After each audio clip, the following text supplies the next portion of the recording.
Well, Tommy Tiernan, our next surprise guest is Shaykh Dr Umar Al-Qadri.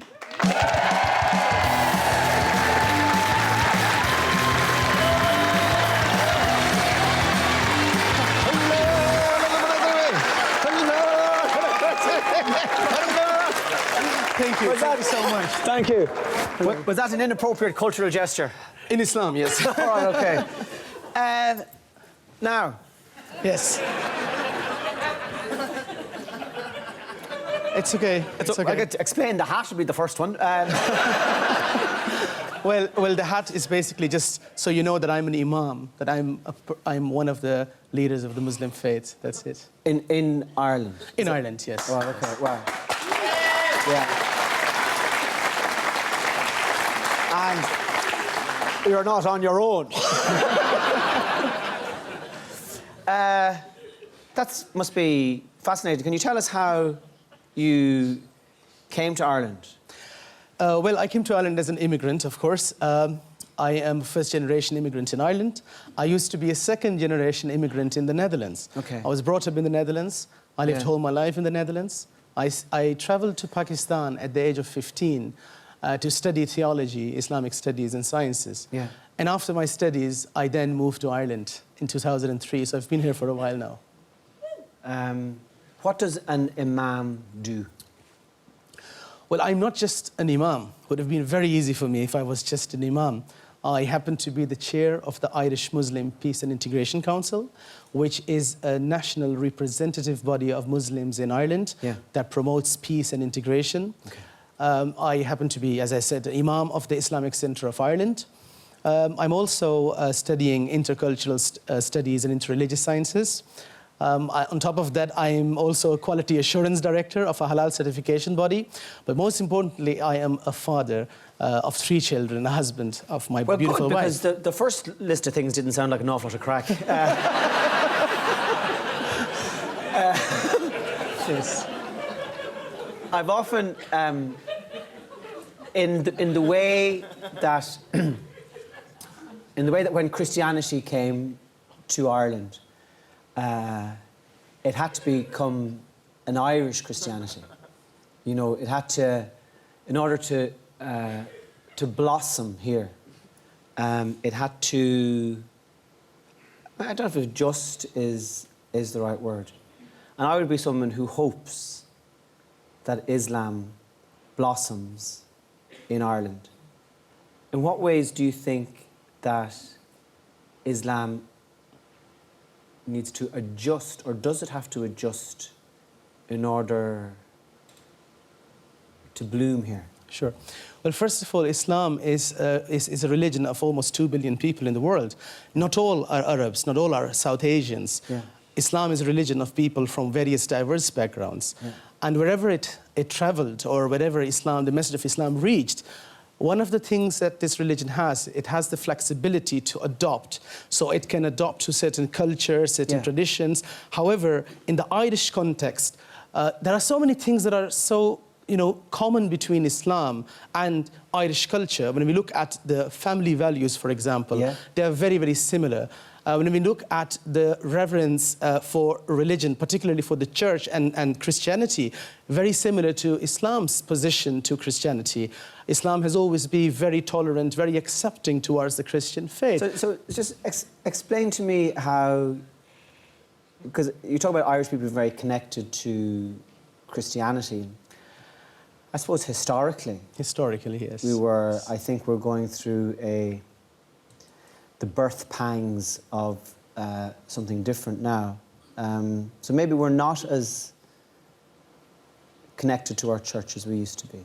You must see that. I agree, I absolutely agree. And when I, for example, did a bit of research about you, I found out about your experience lately with going back to the church and attending ceremonies while you've been away from it for a long time. And not only you, and I think that that is an experience that a lot of people are going through in Ireland.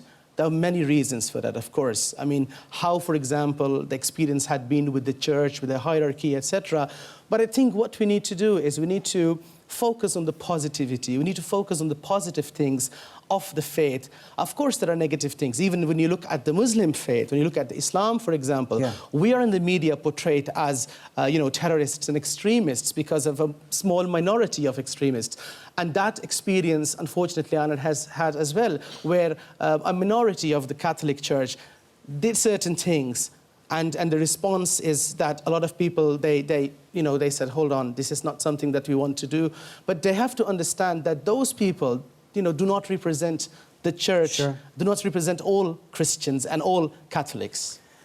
Can you tell me, there's two things I thought of there while you were talking. One was, can you tell me about your love for the Prophet? Is that, I'm very, I'm not Islamic, so, and I'm also by trade someone who maybe doesn't. Well, you've done the research, so. I've listened to you talking about, religion and talking about Jesus, for example. Yeah, so yes. I guess what the great thing about Irish Christianity is that it can take a joke. So where does Islam stand on the whole sense of humour thing? Well, the thing is that, Islam has been very, very open to dialogue, has been very open to criticism, particularly in the early centuries of Islam. But unfortunately, the past few centuries, particularly the past century or two, that is not the case. Now, the Prophet of Islam is a central figure to Muslims. I mean, we obviously adore him, we love him, we honor him and respect him. I mean, when I look back at the Prophet Muhammad, I see that he used to be insulted, yet he never punished anybody for the insults. And now I see Muslims, when caricatures were made, for example, in Denmark a few years ago, or in France, certain people that claim to be Muslims responded in a way that Prophet Muhammad would never have responded. And I think it is important to differentiate the actions of certain Muslims with the actions of the Prophet Muhammad. One of the most beautiful things I've ever heard in my life, I was doing a gig out in Dubai. And because of the jet lag and stuff, I was awake at dawn. The city was in dusk, or that kind of half-light. Yes. And I heard the Muslim call to prayer. And it was one of the most beautiful things I have ever heard in my life. I didn't obviously understand a word of it, but it seemed full of so much soul. And I was wondering, would you be able to sing something for us now from your tradition? Absolutely. Well, let me recite a verse of the Quran, which is kind of very similar to the azan, the call to prayer. You're not going to blow up now after they say it. No, definitely not. The vast majority. Yes, oh, don't worry. Hey, come on. The vast majority of Muslims is absolutely peaceful, believe me. And those lunatics do not represent the Muslim faith. And I obviously wouldn't have said that to you unless I suspected you had a sense of humour. Yes, that's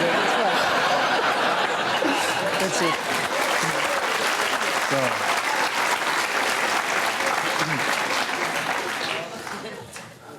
أعوذ بالله من الشيطان الرجيم بسم الله الرحمن الرحيم قل هو الله أحد الله الصمد لم يلد ولم يولد ولم يكن له كفوا أحد.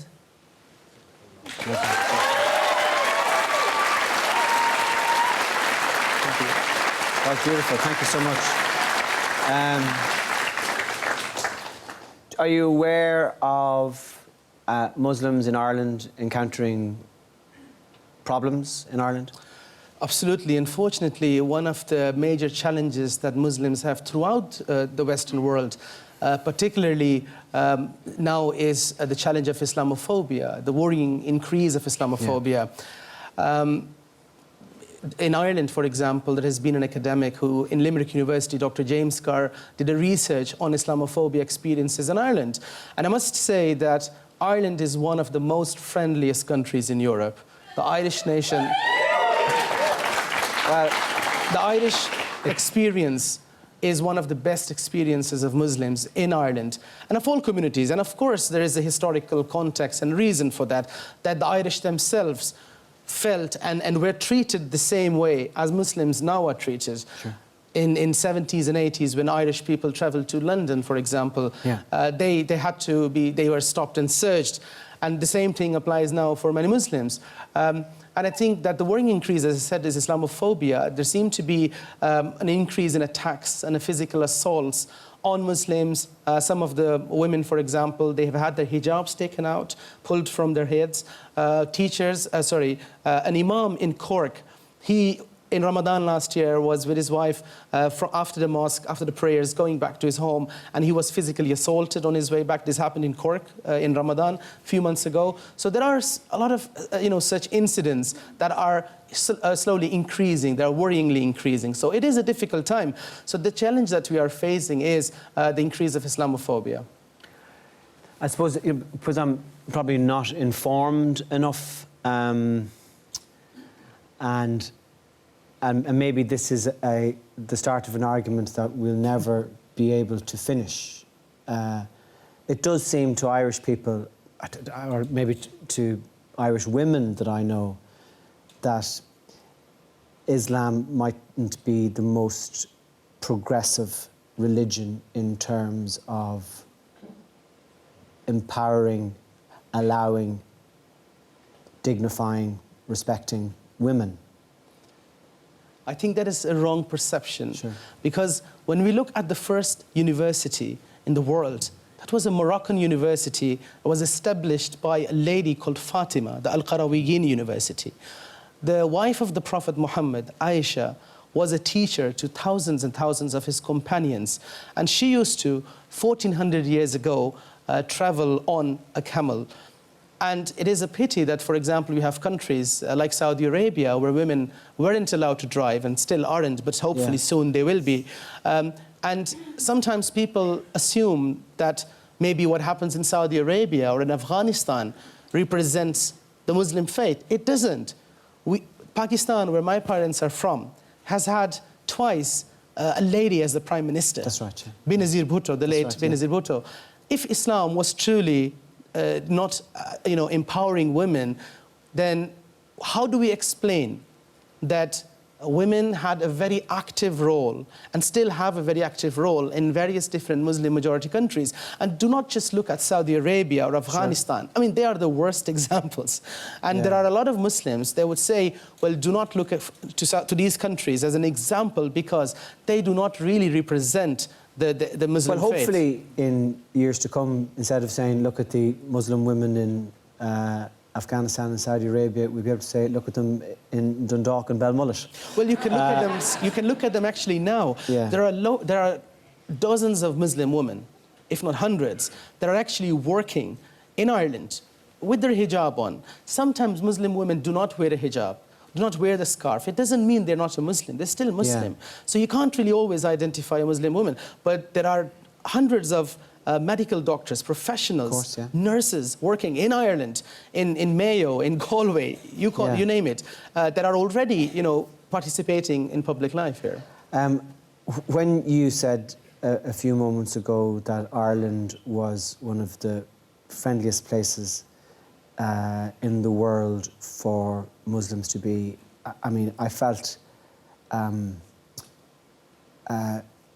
I can't really properly define it, but I felt proud and glad that that was your experience in our country. So thank you so much for coming onto the show. It's been a really great pleasure.